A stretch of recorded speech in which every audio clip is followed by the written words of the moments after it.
सभापति महोदय, मैं लोक परीक्षा अनुसूचित साधन निवारण विधेयक 2024 का मूल रूप से समर्थन करता हूं, क्योंकि पिछले कुछ वर्षों में जो निष्पक्ष परीक्षाएं होनी चाहिए थी वो एक बहुत बड़ा व्यवसाय बन गया है। पेपर लीक, ऑनलाइन एग्जामिनेशन के अंतर्गत छेड़छाड़ और यहाँ तक कि जो ऑनलाइन एग्जामिनेशन होता है, रिजल्ट आने के बाद कौन सा पेपर आसान था उसमें नंबर बढ़ा दिए जाते हैं और जो कठिन था उसमें नंबर कम कर दिए जाते हैं। उसको कहते हैं नॉर्मलाइजेशन। इतना बड़ा भ्रष्टाचार का ये माध्यम बन गया है जिसका मैं उल्लेख करना चाहता हूं।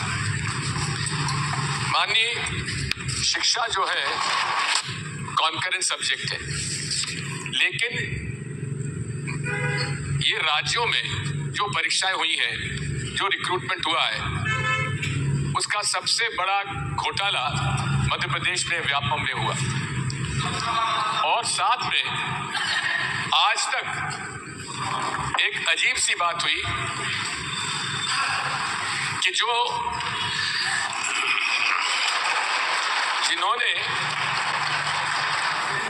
जिन्होंने पैसा देकर बच्चों की भर्ती कराई उनको तो जेल भेज दिया गया, लेकिन जिन लोगों ने अवैधानिक रूप से पैसा लेकर भर्ती की वे आज भी खुले घूम रहे हैं, वे आज भी जेल के बाहर हैं। मूल रूप से इसमें भ्रष्टाचार के खिलाफ कार्रवाई होना चाहिए। हम इसके मोदी जी कहते थे ना खाऊंगा ना खाने दूंगा, लेकिन खाने वालों को तो उन्होंने बड़े बड़े पद पे पहुंचा दिया। लेकिन मैं आपसे अनुरोध करना चाहता हूं, मैं ज्यादा समय नहीं लूंगा। सबसे पहली बात तो यह है कॉन्करेंट सब्जेक्ट है, और कॉन्करेंट सब्जेक्ट के अंतर्गत ये केंद्र सरकार को ये अधिकार है कि राज्यों के भी एग्जामिनेशन जो होते हैं उनको इसमें लिया जाए, जो कि इसमें शेड्यूल में दिया गया है। Such other authorities will be notified by the central government. मैं माननीय मंत्री से अनुरोध करूंगा कि चूंकि ये कॉन्करेंट सब्जेक्ट है, इसलिए राज्यों में भी यदि कोई इस प्रकार की मांग आती है तो उसमें इसको शामिल किया जाए।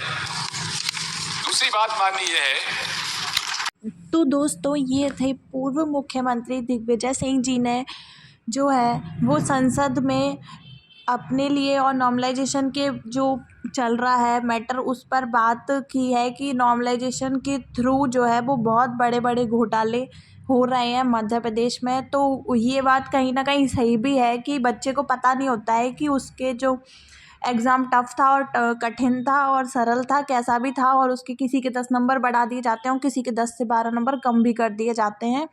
तो उन सब चीज़ों को लेकर और जो मध्य प्रदेश पटवारी भर्ती परीक्षा में जो घोटाला हुआ था उसकी जो जांच हुई थी उसको क्लीन चिट दे दी गई है, जिसका पब्लिक फोरम पर कुछ भी डेटा जो है वो अवेलेबल नहीं है। बस उन्होंने जांच की और क्लीन चिट दे दी, और जो स्टूडेंट्स हैं जिनके साथ में अन्याय हुआ है उनको किसी भी प्रकार का कोई भी प्रूफ नहीं दिया गया। तो उन सब चीज़ों को लेकर पटवारी परीक्षा घोटाले के विरोध में एक जो है वो मीटिंग हो रही है। जो भी लोग इंदौर में हैं वो लोग इस मीटिंग में ज़रूर शामिल हों।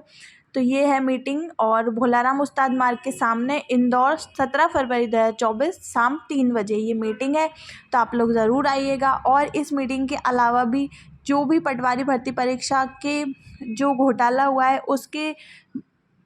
उसमें अपनी भागीदारी चाहते हैं कि जो लोग चाहते हैं कि उनको न्याय मिले तो वो लोग वीडियोस को ज़्यादा से ज़्यादा सपोर्ट करें और अपनी आवाज़ उठाएं। अपनी आवाज़ उठाना बहुत ज़रूरी है, क्योंकि घोटाला MP पटवारी भर्ती परीक्षा में ही नहीं अन्य भर्ती परीक्षाओं में भी होता है। अगर इतनी जल्दी क्लीन चिट मिल गई है तो फिर जो स्टार्टिंग में एक ही कॉलेज से लगातार कंटिन्यू आगे के जो टॉपर्स निकले थे और उनकी फिर जो वीडियोज़ वायरल हुई थी उनको देखकर तो सबको ये लगा था कि ये जो टॉपर्स हैं वो पैसे देकर बने हैं और पैसे देकर इन्होंने परीक्षा पास की है। तो उसको लेकर भी स्टूडेंट्स जो है उनके मन में, हर किसी स्टूडेंट के मन में सवाल है कि गलत तो हुआ है पर कोई भी आवाज़ उठाना नहीं चाहता। तो ये वीडियो सिर्फ उन्हीं लोगों के लिए है कि अपनी आवाज़ उठाइए और जो भी अभी आंदोलन होगा उसमें ज़्यादा से ज़्यादा सपोर्ट कीजिए। वीडियो पसंद आया हो तो लाइक कर दीजिएगा। चैनल को इस प्रकार की अपडेट के लिए सब्सक्राइब कर लीजिएगा। धन्यवाद।